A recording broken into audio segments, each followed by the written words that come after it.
So I think I didn't finish the introduction thing last week, so anyway, I wanted to finish that up and go to so there's a few like introduction things to do, and then single component systems, which is Clausius-Clapeyron equation, and then phase diagrams. So so that might take more than a week to do. But anyway, there's a couple things to finish here. So let's see. So anyway, I think I got up to well, I talked about the heat capacity. The difference in the heat capacity is this equation. So I want to derive that. And then I think I went through this.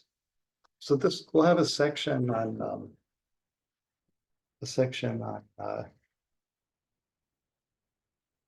surfaces. So it'll be like solutions, phase diagram, single component, then solutions, phase diagram, phase stability, which is like kinetics kind of, and then surfaces. So this business of surfaces takes into play like nanoparticles. So one of the first things was to look at like the melting point of nanoparticles, which was, I think this is also from like Gibbs was in the 1800s. This is also from the 1800s, but basically if you have crystals that are smaller than a micron, then the melting temperature shifts, and it can shift pretty significantly. So to find out how that works, so you write the expression for the free energy, which you can get from the square. So G is VP and S minus ST. There's going to be H minus ST. G is H minus ST, right? So basically, if you have a transition, it's delta H. So delta G between two phases. So melting point between a liquid and a solid. Delta H, the enthalpy change. So that's a heat of fusion. And then delta S, right? So delta S is the thing you don't know. Delta H you can measure with a DSC. So we can measure the heat that it takes to melt something. But delta S you can't measure. So if you say you're at equilibrium, so the liquid and solid are in equilibrium, then the free energies of the two phases are the same, and delta G is 0. That means you can get rid of delta S. So you can say T infinity is delta H over delta S, or delta S is the enthalpy divided by the equilibrium melting point for an infinite crystal. In other words, a crystal larger than a centimeter, say, or a micron, something macroscopic. So anyway, so then you take this free energy expression and you add in a term for the surface area. So you have this surface area for the particle. It's going to be say if the particle is spherical, it's like r squared, right? And the volume's like r cubed. And so you just kind of simplify it a little bit, but so it'll be a geometric factor depending on what the shape of the crystal is. Okay, so these are volumetric terms. So you remove the volume, so you take the volumetric free energy times volume, the volumetric enthalpy, volumetric entropy times volume, and then the surface energy times the area. And then you swap out r cubed for volume, r squared for area. Then you'll end up with an equation and then you can divide. So you just have, because since it's r squared, you can divide by, and it's 0, so you just divide by r squared. So it's just sigma, that would be r, and that's r. So you can solve for r. You can solve for r, it's going to be sigma over this thing, negative, right? So basically sigma over that thing, and if you substitute in for delta S, this thing, so delta H over T infinity, you end up with this expression, like sigma for delta H times 1 over TR divided by T infinity. Or you could solve this for TR and find out TR is this thing. Right, so basically, the melting point of a nanoparticle should go with 1 over R. And then when R goes to infinity, this term goes to 0 and you get the infinite melting point. And for any finite R, you're deducting from that to get a lower melting point. Right, so whenever you're doing this kind of thing, you have to use Kelvin, right? You can't use a relative temperature. It has to be an absolute temperature. That's kind of one rule of thumb. So basically the best rule is just use Kelvin for everything you do and not use centigrade or Celsius or Fahrenheit. Because otherwise, if you do this in centigrade, you could have a negative temperature here and it would mess the whole thing up. So it wouldn't work. Anyway, so the theme here is that you start with the basic thermal equation and you add in terms that are going to deal with the problem at hand, which would be like the size. So that would have to do with the area of things. Or if you're going to add in, you could add in terms like this is a term we just added in, sigma AS. You could, if it's a force, you're stretching it. You could add in that term. You could add in the field effect. You could add in magnetic field, like electric field, magnetic field. Right. So probably anything else you can think of that would affect the energy. But these are the main things that people have used, if you're talking about polarization. And so anyway, so that's like the first example of a kind of a modified free energy to target some problem that you have to get an answer, right? Out of like, how is the melting point going to shift with size?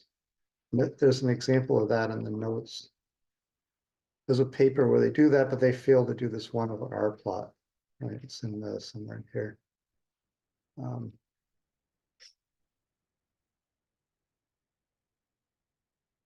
Size dependent melting. So they don't do the one over R plot, unfortunately. Because of that, they don't. So they have the melting temperature versus diameter. So it should be 1 over diameter. See, there's a curvature to this. It should be linear if you did it 1 over. So yeah, that's one thing. It's kind of one thing that needs to be. Any questions on that or that stuff? So then, so it's kind of a story like this. Carnot, right, was a French an engineer, I guess, and he came up with Carnot's law for heat engines, right? And he wrote only one paper, and then so he died pretty young. He died at like 30. And then when he died, like his brother burned all his papers, right? But later on, this guy Clausius, not Clausius, let's see, Clapron, I guess. There's a French guy, Clapron, who found Carnot's stuff and then figured out it was important. And later on, Clausius, a German guy. So Carnot wasn't well known in his lifetime. And then he was like the seminal person who kind of invented absolute temperature scale, the idea of efficiency for engines, basically the idea of entropy, right? But he died like pretty young, and basically all his other papers were burned, So anyway, Clapron was a French guy who found his stuff and kind of brought it to light. Then Clausius is a guy who figured out that what he was talking about was entropy. It's like it kind of went through trading off hands from Carnot to Clapron to Clausius. And then Clausius kind of got famous off this entropy thing. And also Kelvin took Carnot's stuff and figured out the absolute temperature scale. So it was a British guy, Kelvin, right? So it was on the 1800s, but basically it was kind of a strange handing off of things. It led to this idea of second law that says that entropy has to increase in systems. So if it's a reversible system, entropy is 0, and following this definition of entropy, that means TDS equals Q. So if you have work as Q, if you have internal energies, heat and work, then the heat part becomes dST for a reversible system. That means when delta S equals 0, so you have no entropy loss in the system. Anyway, so that's kind of like the second law idea, is this idea of entropy, and it has to be bigger than 0 or equal to 0 or larger, right? So anyway, so that becomes like common thing to swap out ds swap out dq for tds. Like that's why q doesn't show up in the square thing, because you just have like TDS, like S and T swap out for Q, and P and V swap out for work. So that's kind of how this square thing works, right? So the Q and the W become PV and ST. So the second law gives you ST.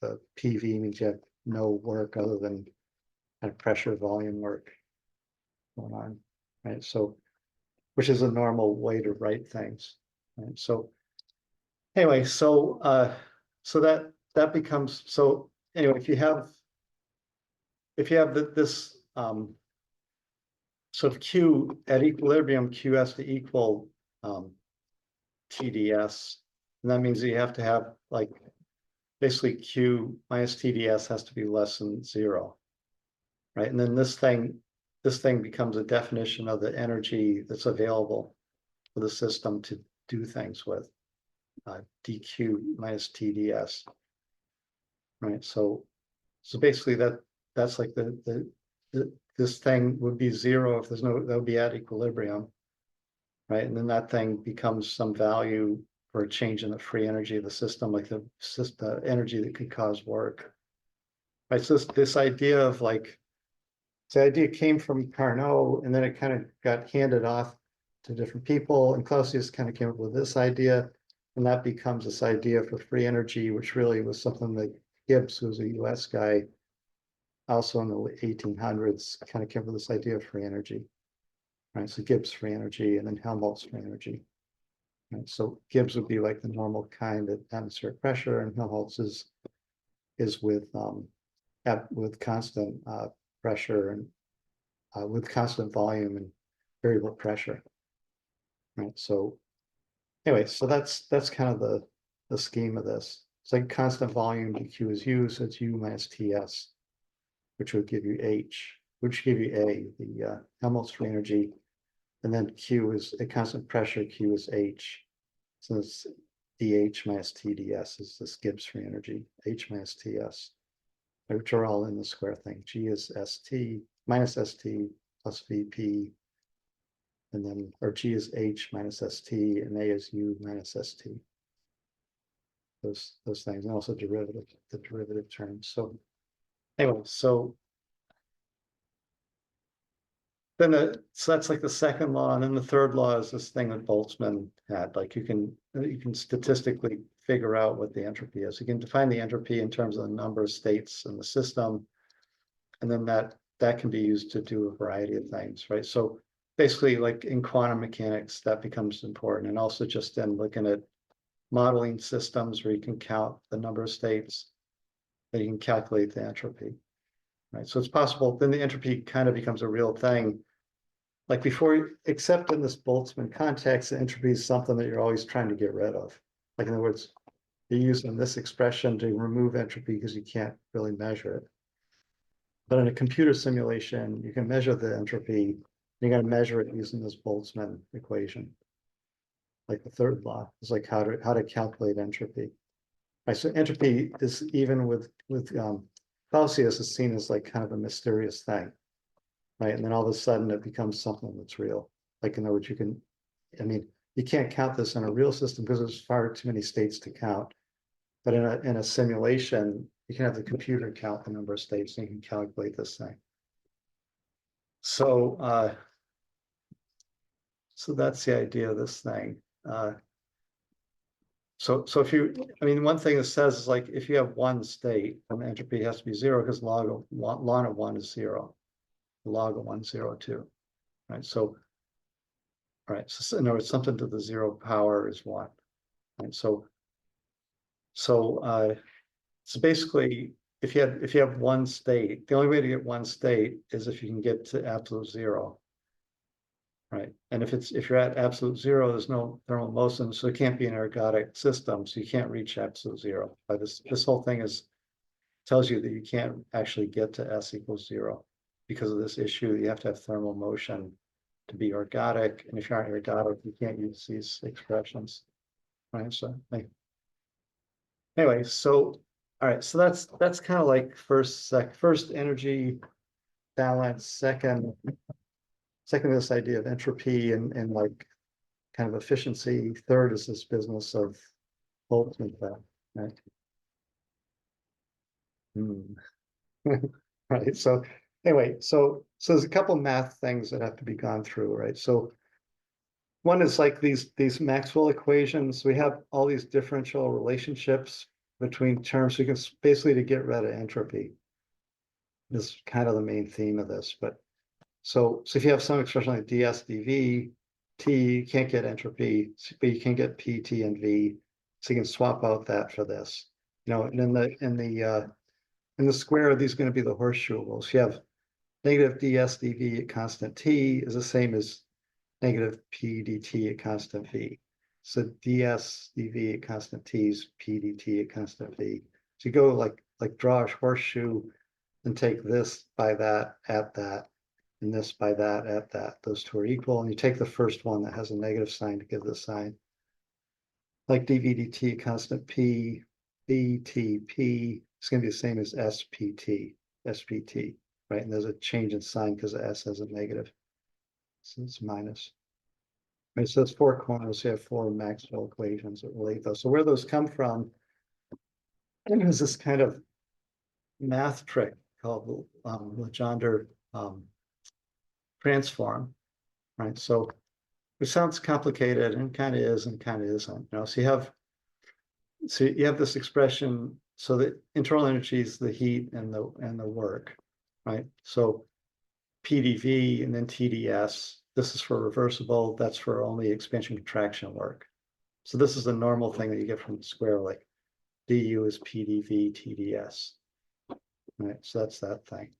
So you can get, using that, you can get 8 DH is VDP TDS, etc. Right? You can get each of the middle ones defined in terms of a differential equation. There's 4 differential equations in that thing, right? So anyway, so if you have that differential equation, then you can say du ds is going to be t, and then du dv is going to be p. It's going to be minus p, right? Because du ds constant v is t, du dv constant s is p. So let's just take that expression and say, what if I hold the other thing constant? Then I get these differential, kind of partial differentials for the thing. Then you say, then you can write an expression and say that this thing is in terms of s and v.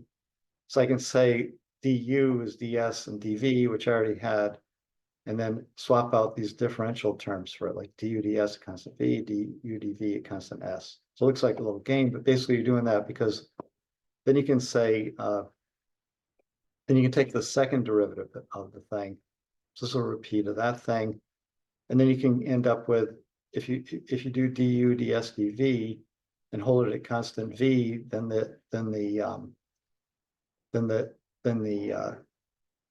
v term drops out, right? And if you do du ds du dv ds, then the s term drops out because the s is held constant. So in one case you hold the v constant, the second case you hold the s constant. You end up with du dv ds, du dv at constant s ds, and this is dv of the other one. Held at v and s have to be equal to each other. So it's just writing the same, taking the same derivative with respect to v or with s, and you'll end up with these two terms. Then once you have that, then you end up saying that du ds at v has to equal, let's see. Then oh no, because du dv at constant s is p, negative p, and du ds at v is constant, is t. That means you can swap t and v. These two things are equal to each other. So if you swap in p and t here, you end up with dp ds v, which is the Maxwell. So the whole Legendre transform is to just mess around with get the differential equation, write it in terms of differential terms, and taking the second derivative.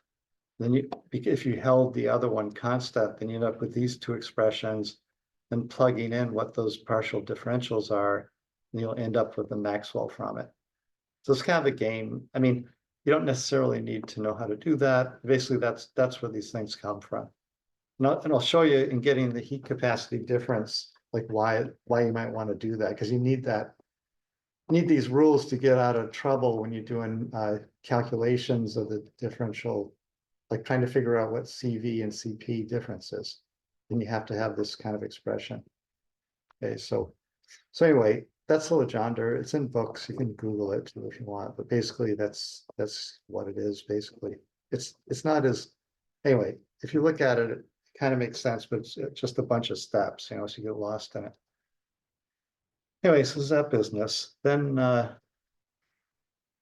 yeah, so then if you that was the DU one, which gave you this, and there's also you can do it with the DH expression, the DA, so the Helmholtz and the Gibbs free energies. You get these four Maxwell relations.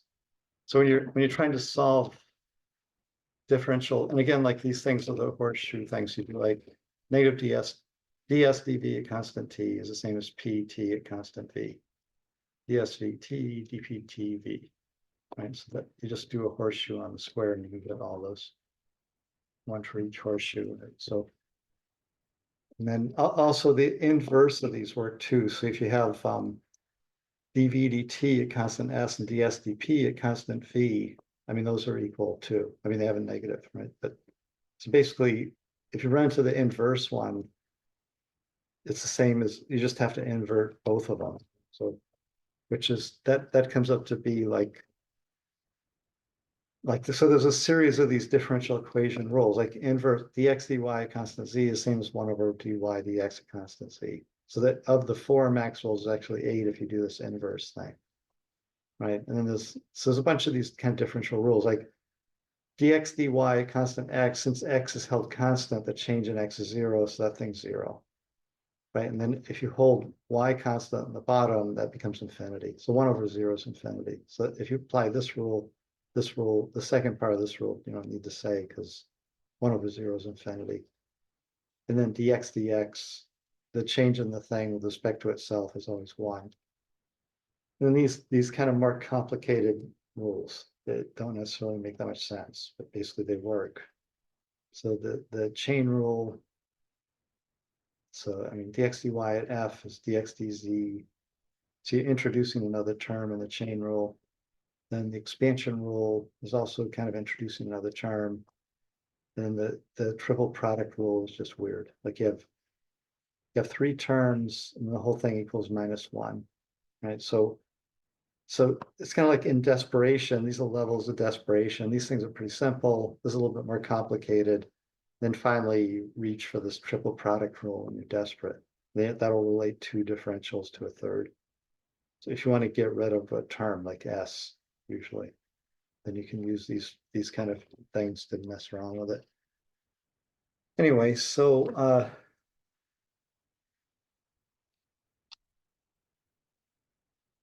that's that business.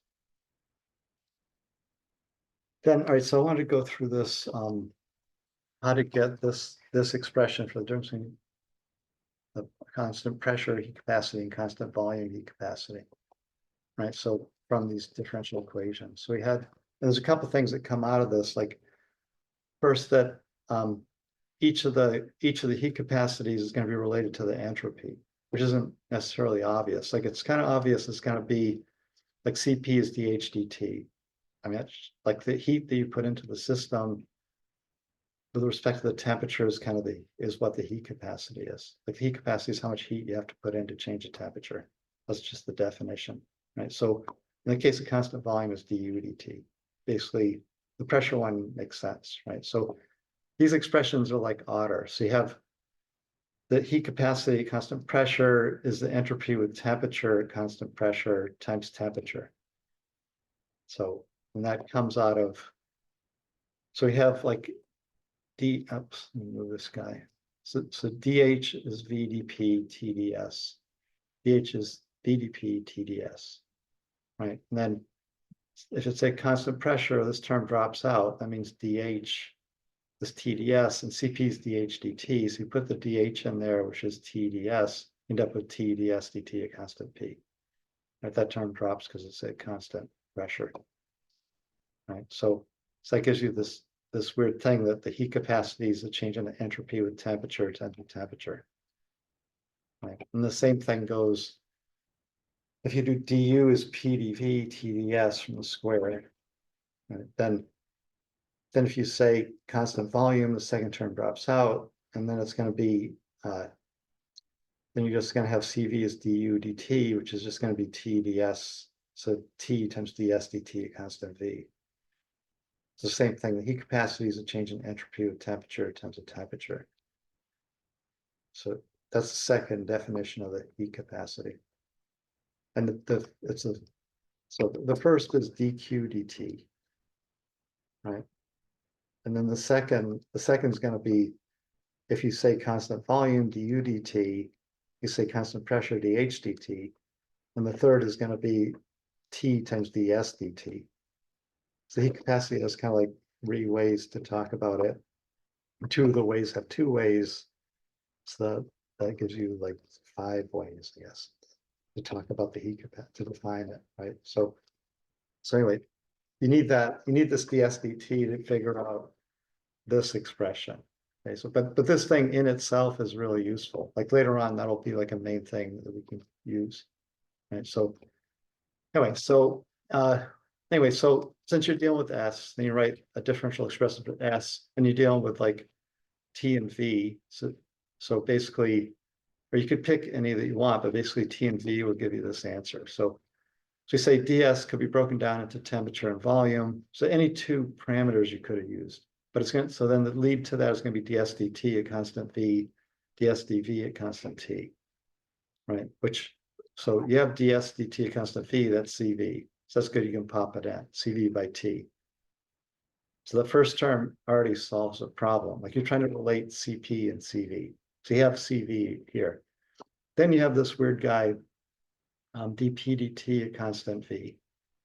So what do you do with that? Like you're stuck at that point because that isn't a heat capacity. Like there's no heat in that, it's pressure, right? So there's no H or U in it, right? So anyway, so to get rid of this, so you need to get rid of this thing. So this is how you do these differential things. You end up, I can do that, and then finally get like, what do I do now? So you have no idea. So then you go like, well, you go back to that chain rule thing, right? So you can introduce a new term.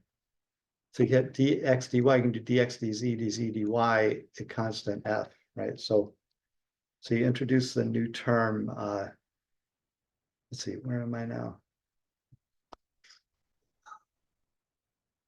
The PDV we needed 2 chain rules. Introduce the chain rule would be like dPdV. V is a new one, and then dV dt, the constant p. So that comes by substituting on that chain rule thing. And dV dt, constant p, is the thermal expansion coefficient. It has a volume change with temperature, constant pressure. That's alpha by V. And dV dP, okay, change in volume of pressure is the thermal compressibility. So it's constant T divided by volume. So kappa T by V, and alpha is the thermal expansion by V. The V's cancel and you have alpha by kappa. So this thing is just alpha by kappa because you are able to do this like math trick here. You took this thing and you changed it into 2 things that are knowns.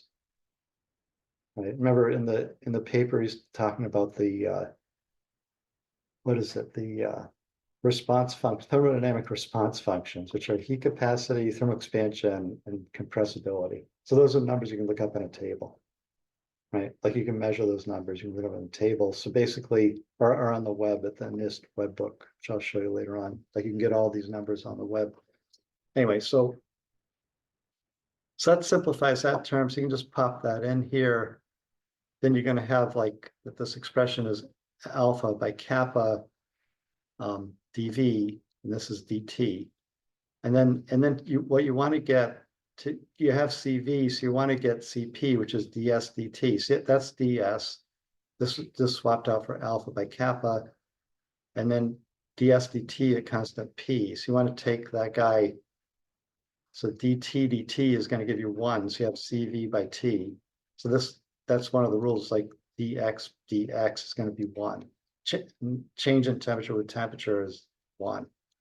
The change is the same, right? So, and then you have this volume term, which can d volume d temperature at constant pressure, which is, that's the same thing you had before. That's the thermal expansion coefficient divided by volume. So you're going to have alpha squared times volume divided by kappa. You have CV dt here, and this thing is CP dt because I said ds dt. So you got the relationship between CP and CV. If you rearrange that thing, you get that thing. So the alpha squared by kappa is there.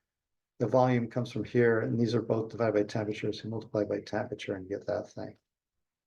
Right. So all right. So you can look at this and say volume's always positive, temperature is always positive. These are absolute, right? It's absolute temperature. Thermal expansion is usually positive, except a couple weird cases. And then kappa's compressibility is positive.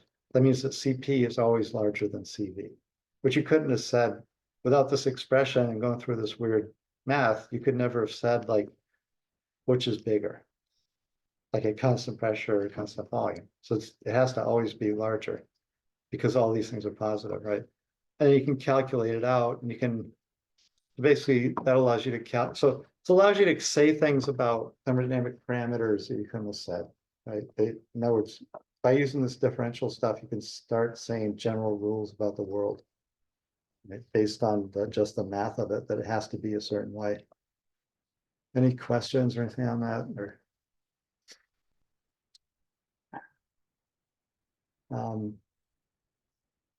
so then you can so if you take like so does the free energy decrease with temperature? This is a question. So you can write dg it's minus sdt vdp, and if you say dg dt, a constant p would be like negative entropy, right? So you have and you know that like say the entropy is like the randomness of the system, and as the temperature increases, the randomness increases, right? So that means that this is a negative, so that means dg dt has, in other words, dg dt, if this is a positive number, this thing has to decrease. So the free energy has to decrease with temperature just because of this expression, right? So anyway, so this is another case where like, so you can take, this is many of these cases where you can say the general behavior of things based on these differentials tells you how the trends of the thermodynamic parameters are going to go.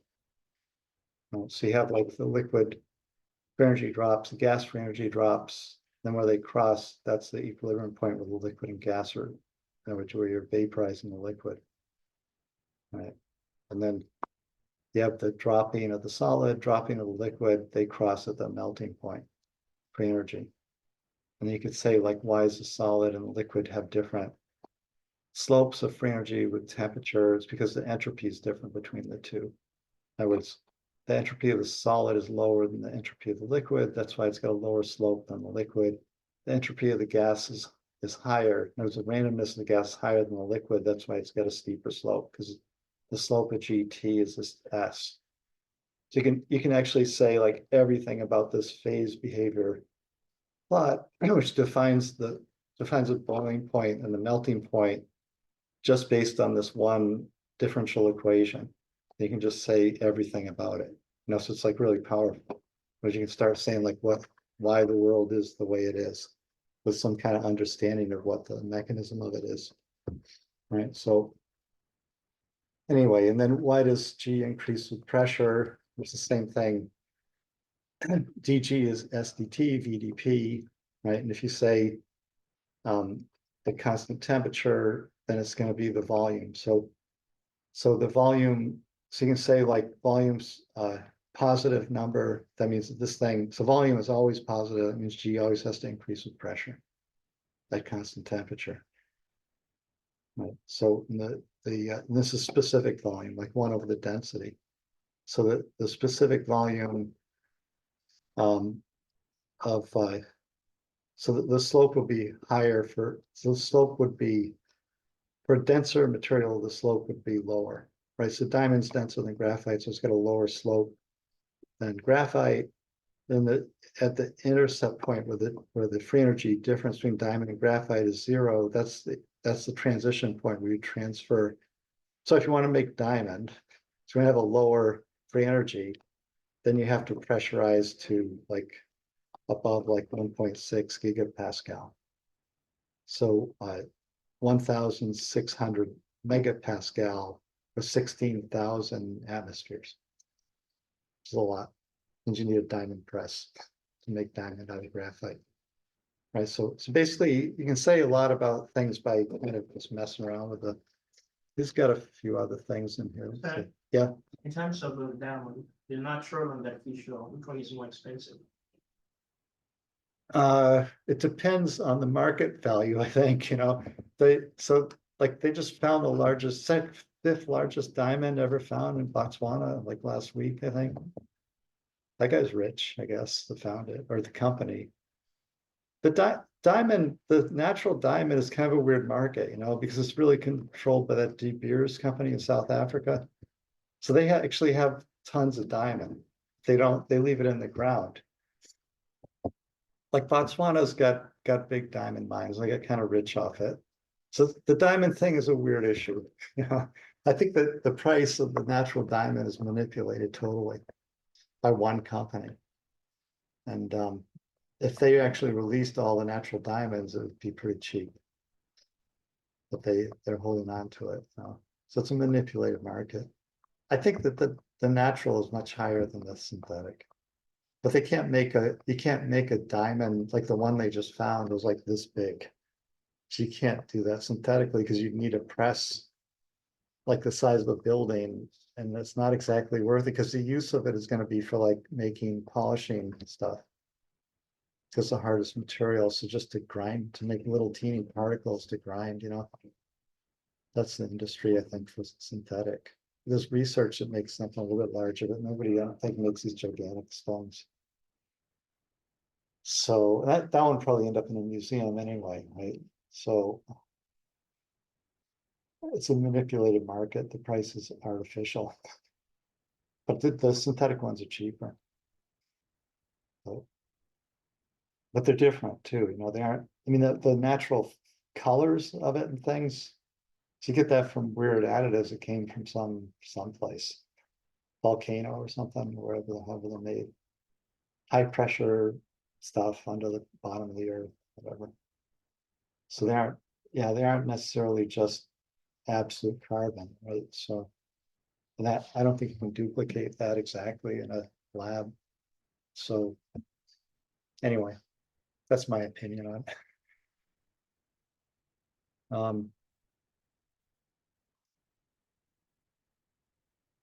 Let's see.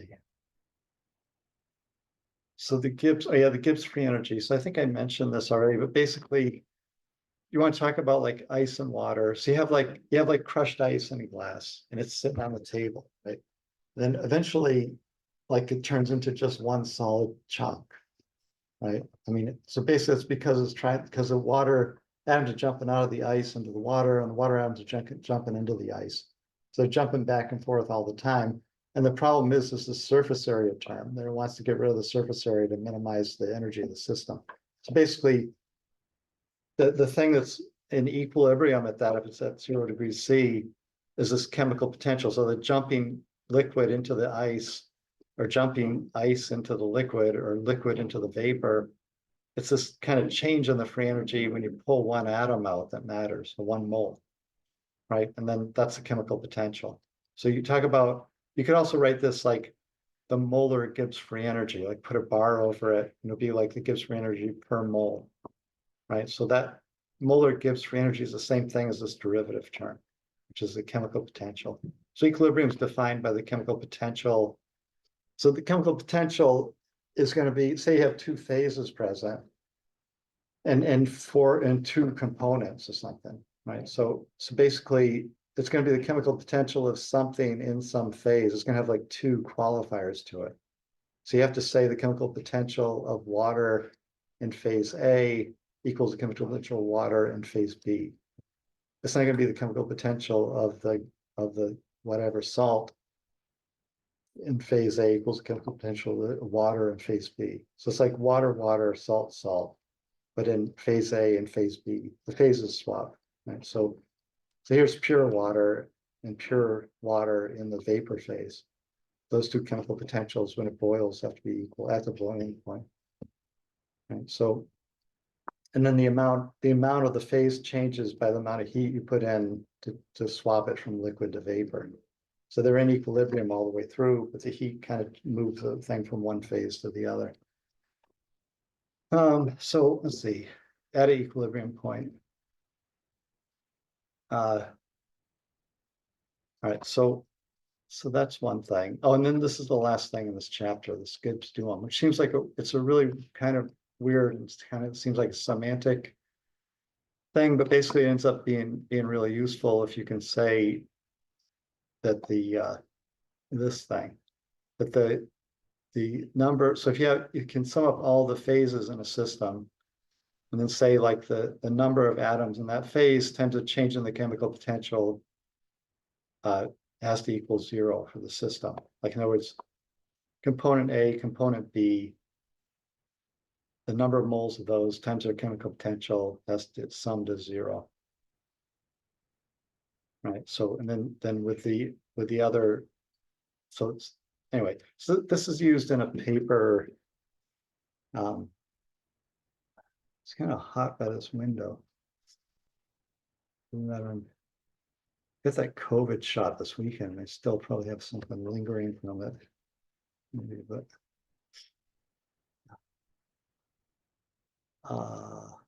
what did I do? That's what I want. That's what I want.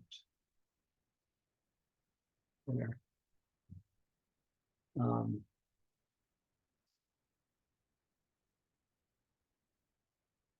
This is what I want. So this guy's looking at like corrosion.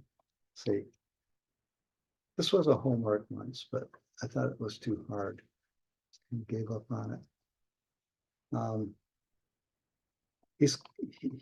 Let's see.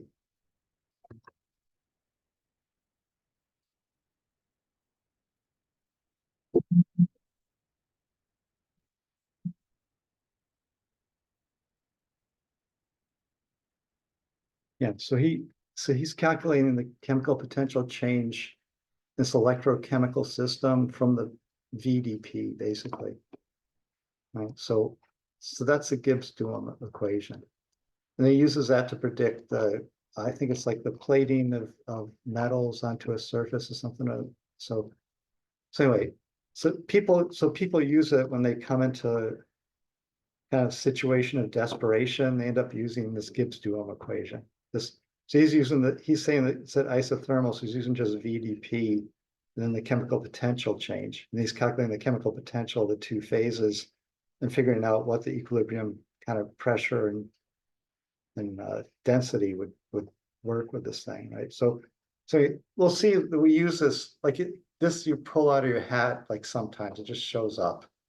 So it's kind of a funny equation, but the derivation of it is that the Gibbs free energy, since these are derivative terms, dGdN, so if you multiply chemical potential by the number of moles, you get the Gibbs free energy. And if it's a binary system, A and B, then it's number of moles A times chemical potential A plus B gives you the total chemical potential. You take the derivative, you get 4 terms, like derivative first times second, second times first, right? And then you can also say that dG is this thing from so dG is the SDT minus the SDT plus VDP. And then you add in the chemical potential term if you have multi-component system. So you have to sum in the chemical potentials times the moles, right? So these two things have to be equal. And this guy has the same thing in it, right? He's got mu times NB, mu times NB. So those two terms are the same as this term, and he's got these 2 extra terms, right? So if you say a constant T and P, then you end up with well, from this thing, you end up with that, and that has to equal that.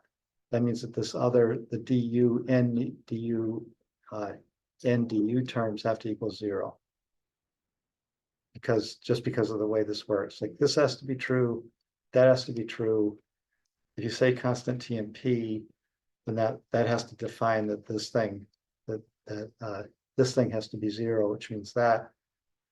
And then if you release the T and P constraint, then you just have that expression, which is this Gibbs-Duhem equation, which allows you to relate changes in the chemical potential to like the pressure change in the system, which it's meaningless until you apply it. So basically there's that paper where they're applying it, and and we'll apply it later on. So right now it's just something to show you that it's there, and you probably heard of it before and maybe never used it. So basically we'll use it later on. So it's just thrown in here to kind of look at.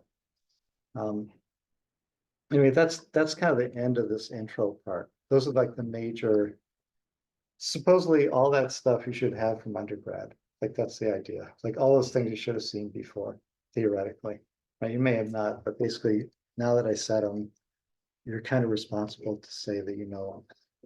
However, you need to go about getting to that point. This square thing can really help a lot. I mean, it can give you like all the answers. You may not understand what they are, but basically you can get the answers and you can work out what they are. So the homework, I just graded 1 because I only had 1, and then I had other stuff I had to do, so I didn't grade the rest of them. So did everyone turn it in though? I think I didn't even check to see if everyone turned it in, but I think everyone turned it in. And you figured out how to do that, right? And everything. So that's good. So I'll grade them. I'm kind of busy today, so probably I'll grade them tomorrow. Sometime. Kind of busy tomorrow too. Basically, I'll grade them before the next class, and then maybe I'll go through it. The one that I saw was perfect. Didn't have any problem. So hopefully it's all okay. Any questions on that homework though, or anything? All right. So anyway, I wanted to go to this next. So I'm gonna kill this guy. Find that other guy. So this chapter, I think that it'd probably take 2 weeks to go through this chapter, even though I don't know how many slides are in here. 47 slides. But basically, there's enough stuff in here to kind of go through. Like maybe it'll take 2 weeks to go through it. Very spent part of today, like an hour of today, I guess. But so I want to get through. So this is about single component. So basically, Clausius-Clapeyron equation, and then the phase diagrams. I think it's mostly what's in here. So there's a couple single phase diagrams, right? So like TP plots and things. So anyway, so like ice melting and boiling things, supercritical point, stuff like that. So anyway, so the book, if you look at the books, again, like the book is on the web page at the top. I think I'll figure out that again. So up at the top here, if you click that, that's kind of the book that I more or less use to write the notes in here. And then I've added stuff to it, but basically I'm following his theme here. So foundations, what I just did. So you can look like all the things I said, like the Gibbs-Duhem equation, that's all here. And then single component, that's what I'm doing now. So basically, you can read that stuff if you want, it's in there. I mean, but one thing that's weird about the book is that he uses like strange transitions, like this Mott transition. So let's see. Is click yes, enable paper. But won't answer it. Can't do it.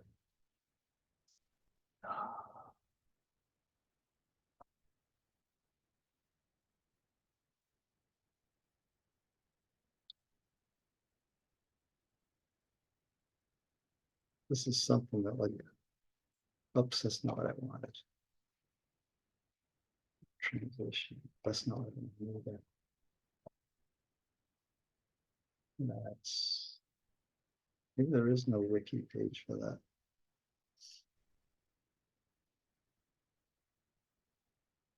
Oh.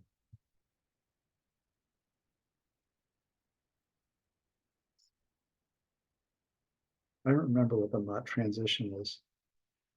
I guess it's metal to insulator transition, which I guess is a first order transition. So that's what I mean. He picks up these things you've never heard of, essentially, but you get rid of that. Back to here. All right. Understand that. So anyway, so he's got so there's a discontinuity in the derivative property, and then there's a step function in the state functions. Right. So the entropy goes through a step change. There's like a change in entropy at the transition. There's a change in enthalpy. So there's a heat of transition for this Mott transition. So he's taking this nickel sulfide and heating it up, and then he goes through this Mott transition where it goes from I guess at low temperature, it's a conductor, and then it becomes an insulator at high temperature. No, probably the other way around. Insulator at low temperature, conductor at high temperature. Right. So basically the electrons are like frozen up at a low temperature, then they can flow at the high temperature.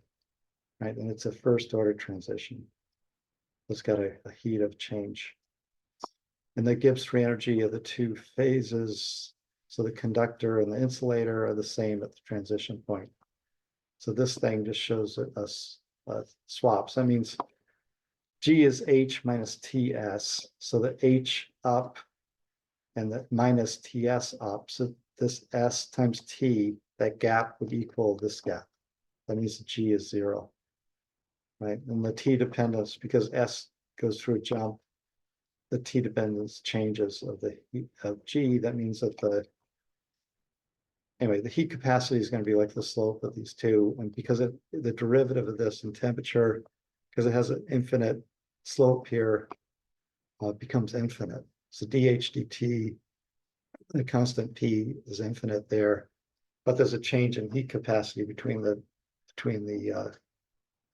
conductor and the insulator. Right, so that's kind of a signature of a first order transition. Like he's mapped it out here. I think the reason he chose this, right, one is that he's trying to introduce every possible kind of transition in materials, especially in electronic materials.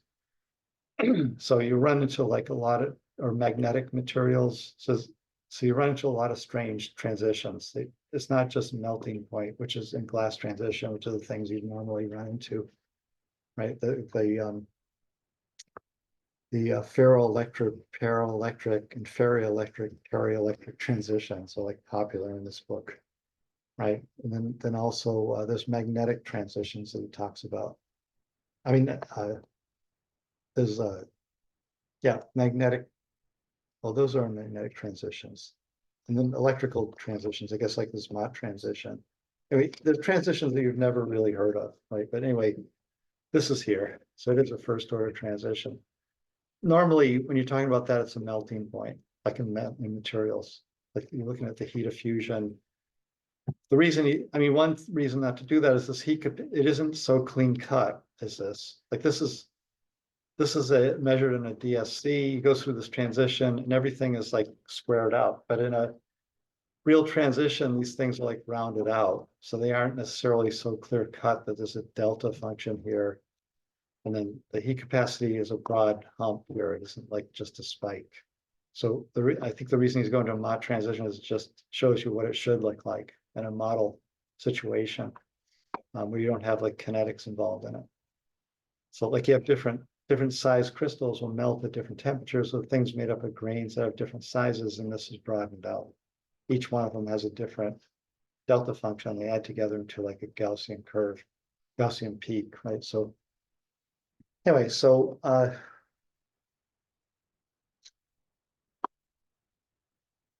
that's all. That's like a single component system going through a transition. I guess that's the bottom line. And again, the infinite crystal heat of fusion is going to be the ratio between delta H by delta S. And that's the thing that's used over and over again. Like T is delta H over delta S. It makes sense because delta S needs T with it to make energy, and delta H is energy alone. So basically the ratio of 2 gives you a temperature, that's a melting point of the, or the transition temperature for whatever the delta H is for.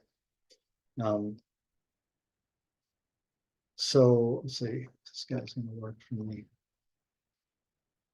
And then second order transition, this is, so what he uses here.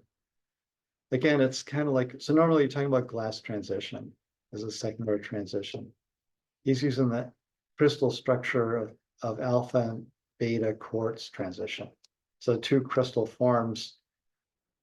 So what happens in a second order transition is that there's no, at the transition point, there's no structural transition between the beginning and the ending of it. In other words, you take a liquid and you turn into glass. If you do a diffraction pattern in the liquid and diffraction pattern in the glass, they're identical. You can't tell the difference between them. But if you look at it in terms of like the change in volume changes, now the change in volume, the temperature, the slope of it changes at the glass transition. If you do a melt in a crystal, you do diffraction in the liquid, it's got an amorphous halo, and in the crystal, it's got a bunch of spikes in it. So there's a dramatic change in the structure. It goes from totally ordered to disordered, right? Whereas in a second order transition, they look the same above and below. The only thing that's changing is like the rate of change of the thing, right? So he's got, what does he have? Temperature variation in Gibbs free energy. So unit cell volume here. So at the transition, the unit cell volume is the same between the two. Like if it's a first order, there's a big change in the density. Like the liquid and crystal have a different density. Here, the line is continuous, right? In other words, it shows a corner, but basically at the point of transition, above and below, it's the same value. And then the heat capacity changes between the two because it's a derivative term, right? So in other words, the slope changes between the two. The way he shows this, some of these plots are weird. Like he has a peak in the heat capacity. So the area under that would be the heated transition normally. So he's saying that there isn't really a peak here. There's just a change in value. So I don't know. So the lower temperature phase, alpha phase, has a heat capacity that's not really linear. And then all of a sudden, there's a change in the value of the slope of the change in enthalpy. In other words, this is the enthalpy. It doesn't have a delta like a heat of transition. It's just got a change in slope. But that derivative of this with temperature is showing this weird curvature, and then that has a delta function, which the slope changes at that transition, which you can't see in this plot. So I guess anyway, it's a little confusing, this transition he's using. If it's a glass transition, this is a lot cleaner to see, you know. And the free energy is just continuous through the transition, right? So the idea is, I think he's obfuscated the thing because he's using these weird transitions. Basically, first order should have a peak in the heat capacity, which is the heat of the phase transition, and a change in value above and below. And then entropy has a discrete change, enthalpy has a discrete change, and the free energy continuous through with the change in slope. And then the second order, the free energy is constant, it has a continuous behavior, enthalpy has a change in slope. Heat capacity should just change in value. You shouldn't have this peak in it. And the volume should be a continuous function of the change in slope. But here the slope actually goes negative. So it's got a negative thermal expansion coefficient in the beta phase, which is pretty weird. Right, that's normally something that you don't see. So he picked some kind of oddball transitions that demonstrate this from the book. All right, so this is what the homework's about anyway, the Clausius-Clapeyron. So, and this is basically for looking at the pressure dependence of transitions, pressure temperature dependence of transitions, like how, so typically this is used for the vapor pressure for boiling. Like you want to know what the vapor pressure is at a different temperature. And this equation gives you the vapor pressure at some other temperature. It's like if you want to know what's the concentration of some component as you heat it up in the air, you can get this from the Clausius-Clapeyron. So this thing, anyway, this is the equation dp dt. So you get it, start out with dg is s dt vdp, right? vdp minus s dt, right? And then if the chemical potential, so the dgdn's for the two phases, in other words, generally liquid and vapor, are equal, then you can say the liquid part and the vapor part have to be equal. This differential equation has to be equal. Then you're going to end up with a dp dt, so p and t. So you can get all the dt's on one side, dp's on the other side, then divide dp by dt. You'll end up with delta S by delta V. Defines the change in the vapor pressure with respect to the boiling point temperature, like how or the vapor pressure at a certain temperature. Right, so it's going to be this ratio. And then if you want to get rid of S, then you say again, like delta S is delta H over transition temperature. So you swap that out here, then you end up with dp dt is delta H over transition temperature times change in volume. So that's called the Clapeyron equation. Clapeyron's the guy that took the stuff from Carnot and kind of figured out entropy from it, more or less. And then Clausius is a German guy. So Clausius took Clapeyron's stuff. Clapeyron took Carnot's stuff, and then Clausius took Clapeyron's stuff. Right, so Clausius-Clapeyron doesn't mean that they work together. It means that he took Clapeyron's thing and kind of modified it a little bit. All right, the Clapeyron equation can be used for the dependence of a melting temperature on pressure, like you have a solid, right? And it means that the melting temperature, since this thing is a constant, because the change in volume between a solid and a liquid is small and kind of constant at different temperatures, then basically you can just use this equation to say that the pressure and temperature are proportional to each other because this is a constant. So if you look at, I think there's a plot in here, someplace. Here, heat of fusion and pressure. It's linear. In other words, delta H over T delta V for a liquid to solid transition means that there's a proportionality between the melting temperature and the pressure. If you want to get a higher melting temperature, you get a higher pressure. I mean, it depends on the sign. If it takes heat to boil it or if it consumes heat when you boil it, right? So some things take heat, some remove heat. So this can be plus or minus this delta H. So it's linear in any case, but it's either increasing or decreasing. So you could either increase or decrease the melting point by applying pressure. That's the idea. But again, it's in gigapascal. So that's 10,000 atmospheres per unit there. So it's like a lot of pressure.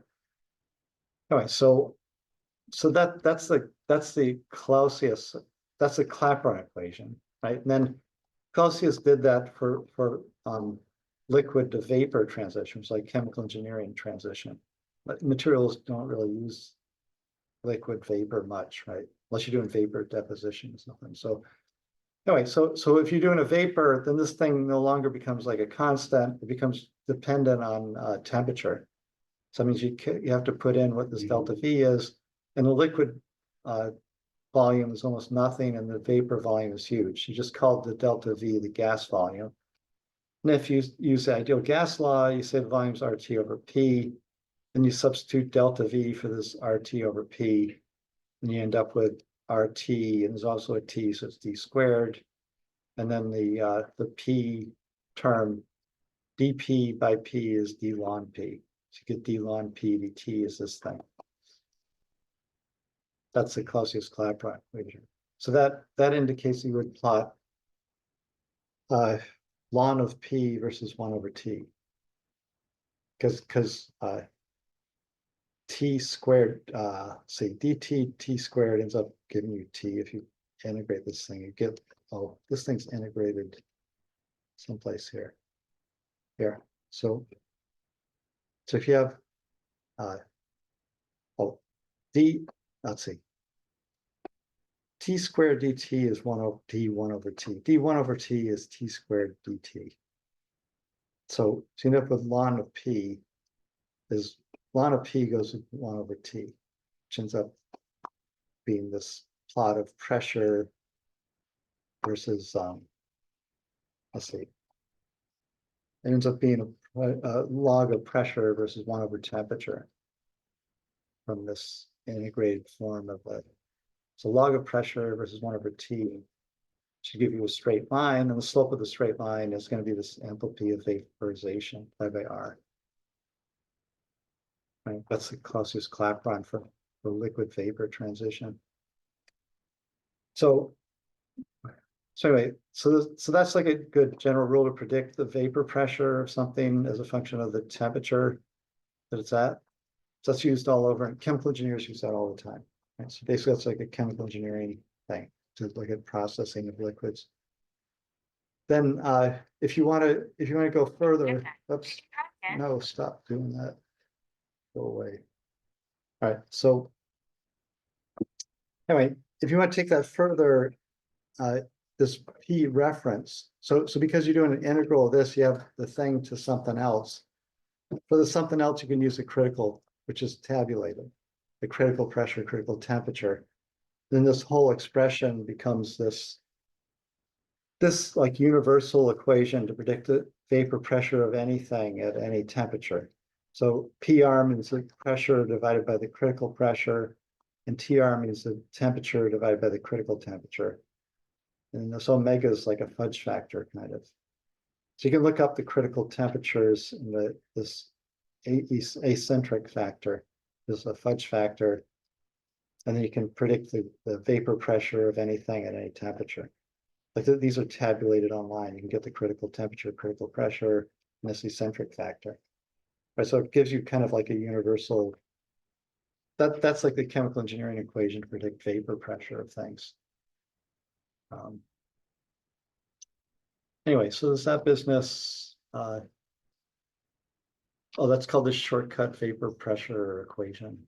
So it's just like a way to get the vapor pressure. And this is just showing like where the so if you have pressure, so if you have the ideal gas law, PV over, so pressure goes as 1 over V over R over V, TR over V for the ideal gas. So pressure versus 1 over V is a swooping down curve. So that's at high temperature. That's at 500 degrees C for what? For water, right? So at 500 degrees C, water acts like an ideal gas. That's an ideal gas curve. As you cool it down, it starts to develop this kind of hump, which has to do with the association of the water atoms. So they have polarity, so they kind of attract each other in a certain way. So it leads to this hump in the P versus V curve. At some point, that attraction becomes enough that it separates, that the water will separate into a liquid with a vapor that's in equilibrium with it. So you have like pressure, volume, liquid, and vapor in equilibrium with each other. Right. So the exact point where you go from ideal gas to like 2 phases, that point is the critical point. So that'll be down here will be the critical density, or 1 over the critical density, and the critical pressure, and the temperature where that happens, critical temperature. So it's like a magic point where below that in pressure or temperature, or above that in density, you get 2 phases, and above that you have a single phase, which is a supercritical phase. Right. So basically, ideal gas and then the interactions show up. Then you get the critical point. Then you get to a critical point that some of the atoms will go into a liquid phase and some will go into a vapor phase, and they're in equilibrium across this tie line. So that phase and that phase are in equilibrium. So in other words, the Gibbs free energy of the guy here and the Gibbs free energy of the guy here are the same. Right? They have the same chemical potential across that. So you can make an equal plot of like chemical potential versus specific volume, and you could see that it had 2 points, 2 minima. It would have 2 dips in it, and those 2 dips would be the minima that correspond to the equilibrium phases that are in equilibrium with each other. So anyway, this is just here to show you like what a critical point is to do this reduction of that thing to TC. So the critical point for everything is tabulated. Basically, you can look it up. And then you can use it to get a universal equation to get the vapor pressure. Anyway, so you end up with this plot, which is like log of something versus 1/t. And the slope of the line of that is going to be the enthalpy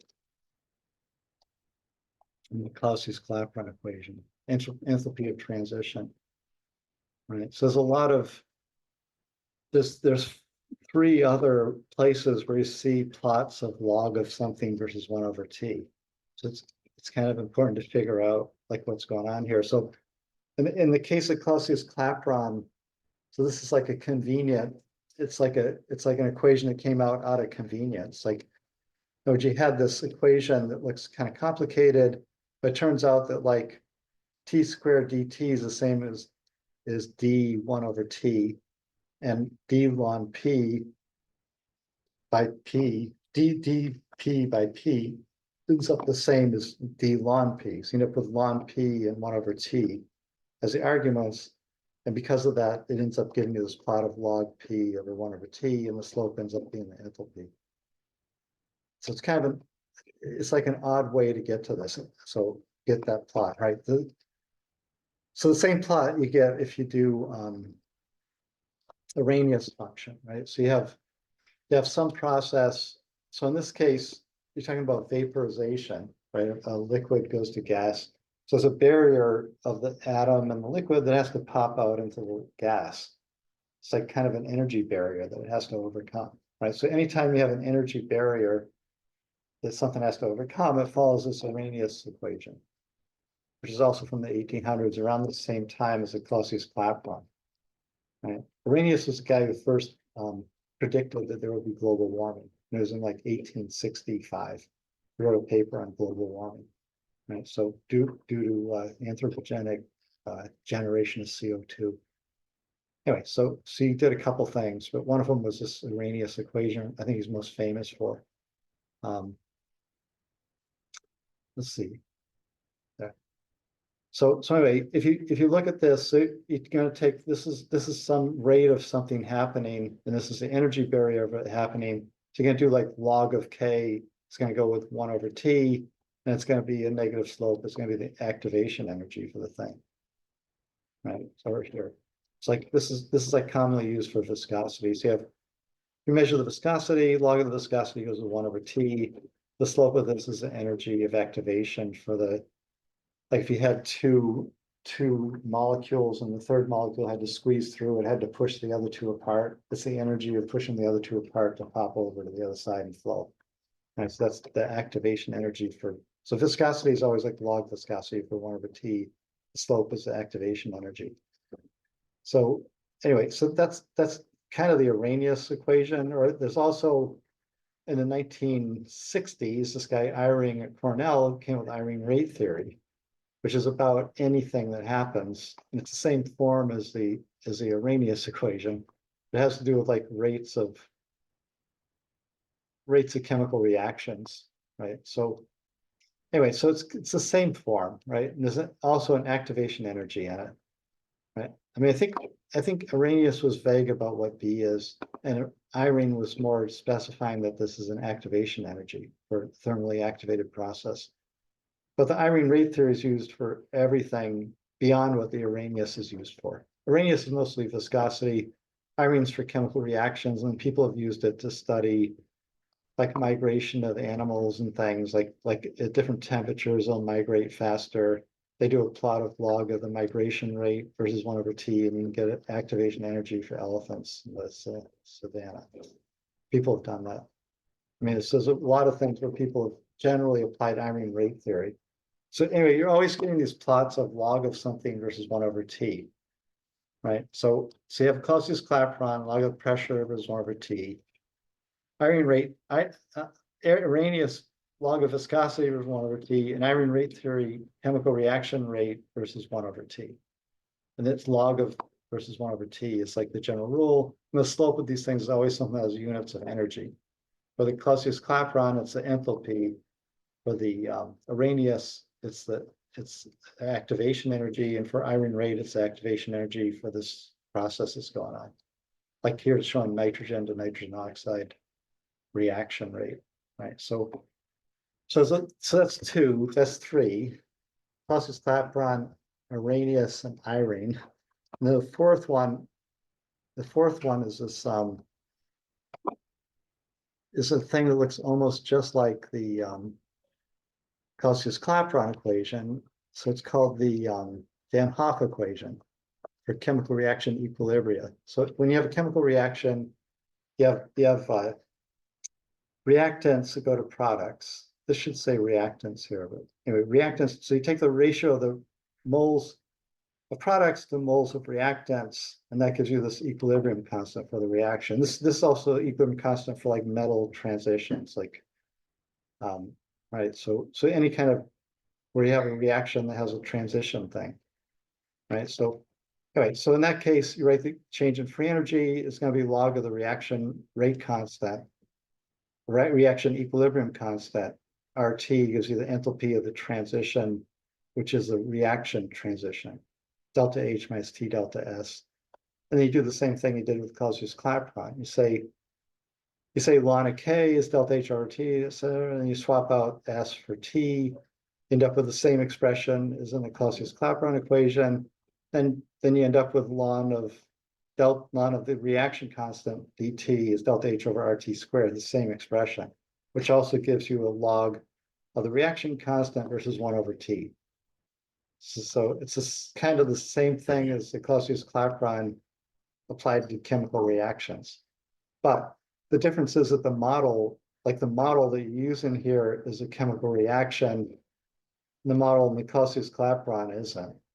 Clausius-Clapeyron is some kind of liquid vapor transition. This is like a chemical reaction going on, right? So you're forming something, you're making chemical bonds. So the one is like a physical, Clausius-Clapeyron is like a physical transition from a vapor to a liquid.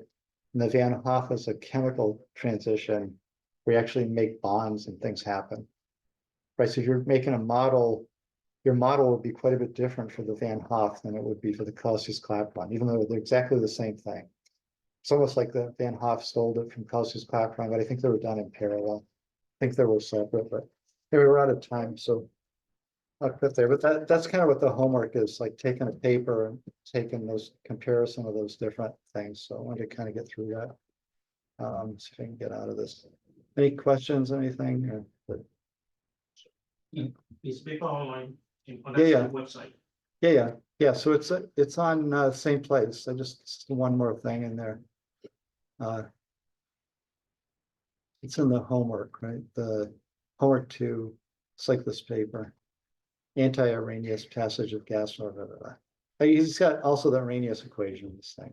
So it's kind of a simple, it's a short paper. It's kind of simple. That's his model. And you can, so this is where he uses Clausius-Clapeyron, but so it's kind of, I don't know, it should be fairly simple compared to last week's, so hopefully, and it's a lot simpler than the one that I used last year for this section. So anyway, so I'll talk about that. I'll go through that next time, on Thursday. So, right. So, real quick there. 1, 2, 3, 4, 5. So one guy's missing. The 6 in here. Somebody is missing. Who it is?